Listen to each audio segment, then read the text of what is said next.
I'm sure I follow political parties or CCI. I want us to keep the leading two political parties. In your candid analysis and professional intuition, what happened to the Convention People's Party, my political party? Okay.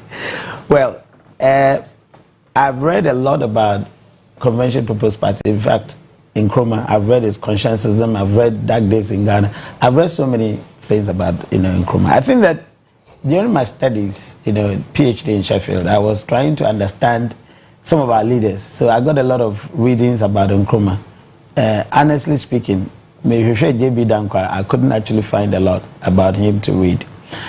Now, what I think happened in Convention People Party, what happened to Convention's People Party, I remember very well. My dad was a party, official in the way back in secondary Takrady. But you see, when lefty ban on party politics were Ghana, they did something dramatic. I think that at the time, CPP was banned. You know that from the beginning. It had been banned for some time. And then in the 1992 election, I quite remember, I was young then. I think I was going to SS first. I think 92 in St. Augustine's College. The CPP had a court case about the emblem, the cockerel.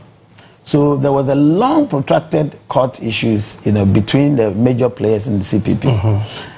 Eventually they had to, if you remember this man, Akoko Dako, that's the one we used to call him.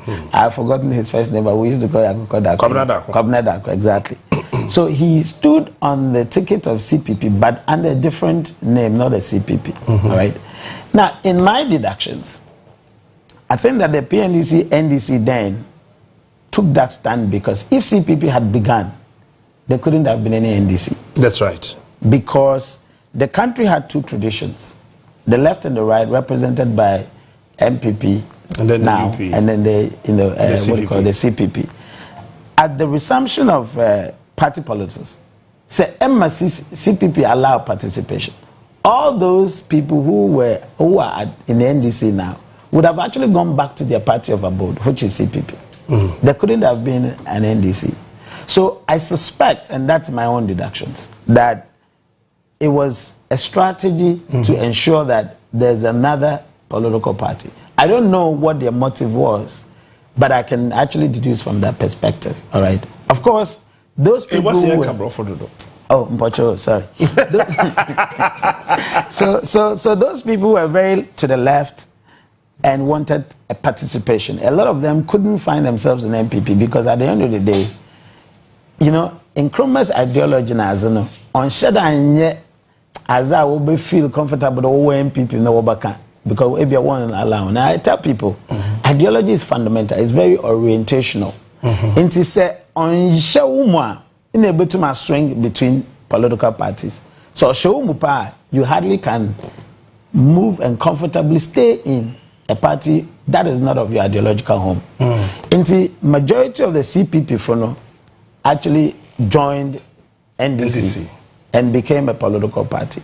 Over the years, of course, CPP, by the time I will release the CPP, Cochrane, Azana, over forming.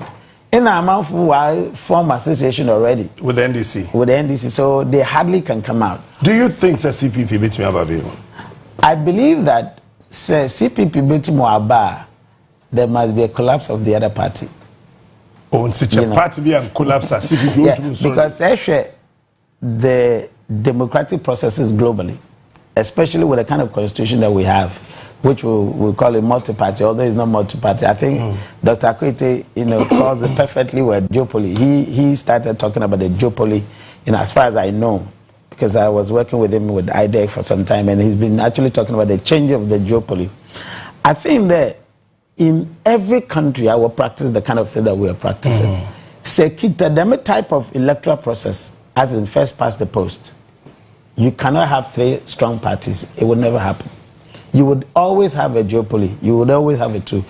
But fundamentally, if you change the electoral process to, let's say, what do you call proportional representation or a PR system, If you use the PR system, people rank order of importance.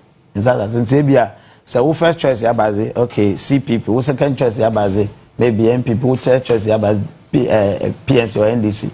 When you rank that order, it could happen there be so I mean rank mezina rank ozina CPP to abaso. But see in changing any electoral process, next year is still sticking to first past the post. We can hardly change, or we can hardly have a 3-party state. It won't happen. There must be a collapse of one. If you look at the way the systems work in terms of first past the post. But of course we can tweak it and nobody can actually, tell for certainty that it couldn't happen. I think in a country today, here we are, where elections had become very money oriented, all right? With a huge resource push, you can also push CPP out. Maybe say, "Enya would dollars in say, but to me CPP out." But yeah, so with resources, and perhaps changing electoral systems, can do it. But if we are not going to get a change in electoral system, I think huge resources can do. The time that CPP was supposed to be up is Kwesindum's time. The narrative about CPP was so high then, but unfortunately frictions, and I remember Nylander, I used to write in England, to Nylander, and then they would publish, etc. That is the moment. And when Kwesindum was elected in KNUST, it was a huge moment. Unfortunately, when one make use of it. Yeah, there was an internal fight. NDC could half, MPP could half. That's what is happening in the CPP now. And all the other political parties. It could have, but CPP is not worse. Even though we sorry, so but we'll work on that one.